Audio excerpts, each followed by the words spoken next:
कोकणातलं sting operation संपूर्ण महाराष्ट्रभर चाललं.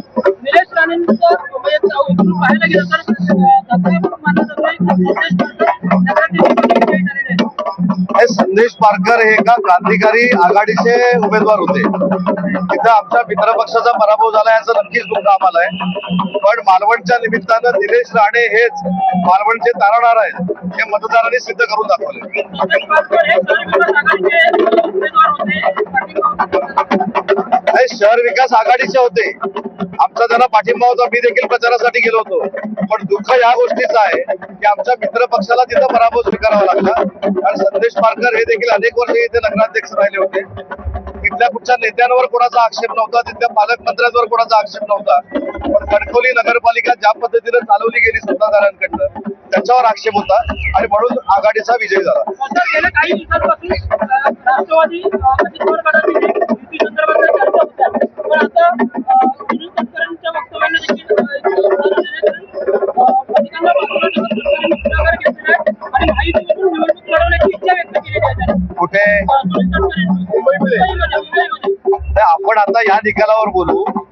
कारण रायगड मधले निकाल ज्या पद्धतीनं शिवसेनेच्या बाजूने लागलेले आहेत त्याच्यामुळे कदाचित आता चर्चेची दारं ओपन झाली असतील.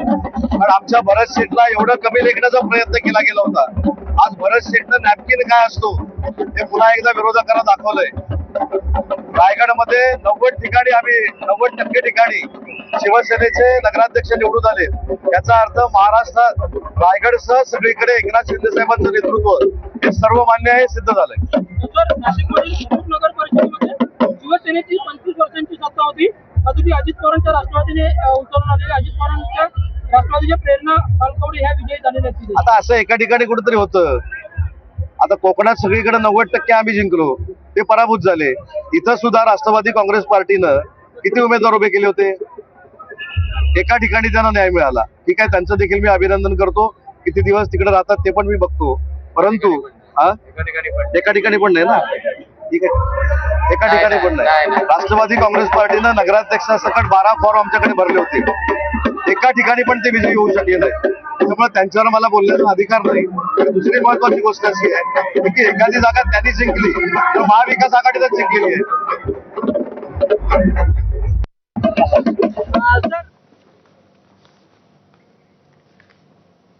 त्यामुळे उदय सामंत यांची प्रतिक्रिया होती. कणकवलीबद्दल त्यांनी विशेष टिप्पणी केलेली आहे की संदेश पारकर निवडून आले याचं जरी समाधान असलं तरी मित्रपक्षाचा व्यक्ती तिथे हरला याचं मात्र दुःख आहे. दोनही नगर परिषदेमध्ये सावंतांच्या विरोधात नेते एकवटलेले होते, तानाजी सावंतांच्या विरोधात.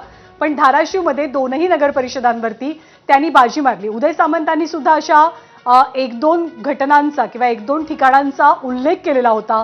जसं की शहाजी बापू पाटलांना एकटं टाकलं गेलं पण त्यांनी त्यांची किमया दाखवली. तर दुसरीकडे त्यांनी रायगडचा उल्लेख केला की भरत गोगावलेंनी सुद्धा नॅपकिन मॅजिक कसं दाखवलं. खरं नांदेडमधनं त्यांना अपडेट येते. लोकसभेपाठोपाठ नगर परिषदेत देखील चव्हाणांना फारसं काही हाती लागलेलं नाहीये.